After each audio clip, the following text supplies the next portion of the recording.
When it comes to choosing a 35mm lens for your Sony camera, there's a lot of options to choose from. But when you want the best of the best, you know that you can't go wrong with G Master. G Master is the premium top shelf, very high quality lens lineup from Sony, and this 35mm f1.4 is one of them. In this video, I'll talk about its performance, show you lots of photos shown with it. I'll talk about its build quality and why this lens is not just a tool, but also a great investment. Keep watching to find out more. Firstly, I need to thank FotoForma in Warsaw for lending me this lens for this review. They not only have a huge selection of photo video related gear to buy, but also a rental shop as well. So if you are in Poland, FotoForma, check them out. I'm a huge fan of a Sony 35mm G Master lens. It is pretty much a perfect prime. I've always been primarily using 50mm lenses, but last couple of years while reviewing 35s, I slowly got to love that focal length for many reasons. This 35mm was on my radar for a long time, but until now I had no chance to try it out. Performance-wise, you will struggle to find something better than this. Sigma f1.4 and f1.2 DigiDNR lenses will come close for sure, but this is G Master. You get what you pay for, and performance-wise, this lens is simply outstanding. It is obviously sharp, that's given. The autofocus works flawlessly in photography and video, accurate, fast, and silent. What makes this lens really special is that there's literally no chromatic aberration, no unwanted or weird flaring.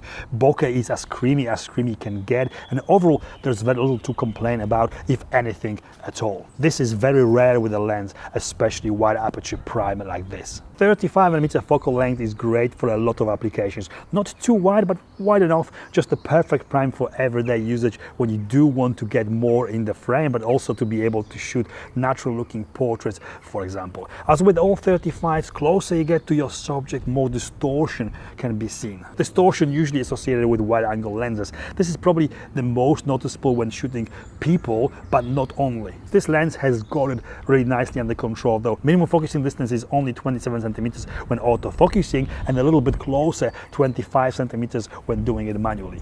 This makes it possible to use it for shooting great looking close-ups. Closer you get to your subject, more subject to background separation you can achieve, and the bokeh is very nice, especially at f1.4. Unfortunately, strangely, it does not focus as close as the much cheaper Sony 35mm f1.8, which can do it at 22 centimeters. Also, it is worth to mention that this lens has got a lot of focus breathing, which the cheaper f1.8 lens doesn't suffer from. Focus breathing is when you focus on something close and then something further away. When the focus changes, it looks like it's zooming. Overall, this lens is great for video too.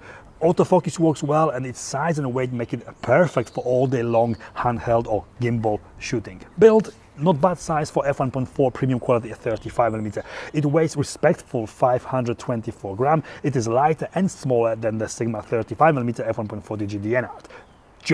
It has got a standard auto manual focus switch and focus lock button that can be reprogrammed to do other things via the camera. I usually program this one to switch which eye the camera focuses on, left or right. Filter thread of 67mm, manual aperture ring with a switch to switch clicking on or off. Focus ring is nice and firm to turn, and the lens has got full weather sealing. Standard, simple design and made very well. Price, this is not a cheap lens. G Master lenses always cost more than all other lenses. You do get a very good lens for your money though. It retails for £1,499 here in UK or $1,400 in US. Pricey for 35mm lens, but it is a lens that optically stands above all the rest. It has got, however, a very stiff competition. Sigma 35mm f1.4 DigiDNR costs nearly half of what this does, and it is a very good lens too. Also, if focus breathing and the minimum focusing distance are the main thing that you care about when it comes to 35mm lens, then Sony's own 35mm f1.8 costs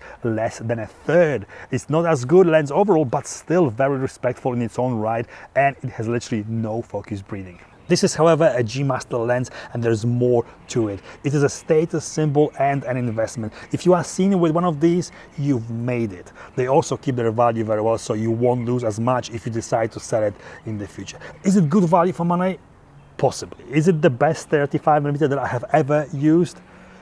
Probably. Conclusion, this is a lens for someone who not only wants top-notch quality, but that status too. If you can justify the price, you probably won't find a better 35mm lens for Sony cameras. But in reality, in the real world situations, when you don't do specialist photography or high-end video, when you are not a professional, or when you don't have a lot of experience, there are other much cheaper options available to get you going. I'm talking about the little Sony 35mm F1.8 specifically. Buying the most expensive lens won't make you a better photographer. Saying that, this lens is very good, optically pretty much perfect, and using a lens like it is generally speaking much easier. There's no fighting the focus, color and contrast are natural looking, and most of the time it captures the world the way it is. Is the lens that I would buy? Absolutely. I haven't used a better 35mm yet, and it is a first 35mm that I really want, and I think I'll be buying it very soon. Highly recommended. And this is it from me. Thanks to FotoForma again for lending me this lens for this review. If this video was in some way helpful or informative, please give me the thumbs up, consider subscribing, check out my Lightroom presets, the link is below in the description. Thank you for watching, and I'll see you next time.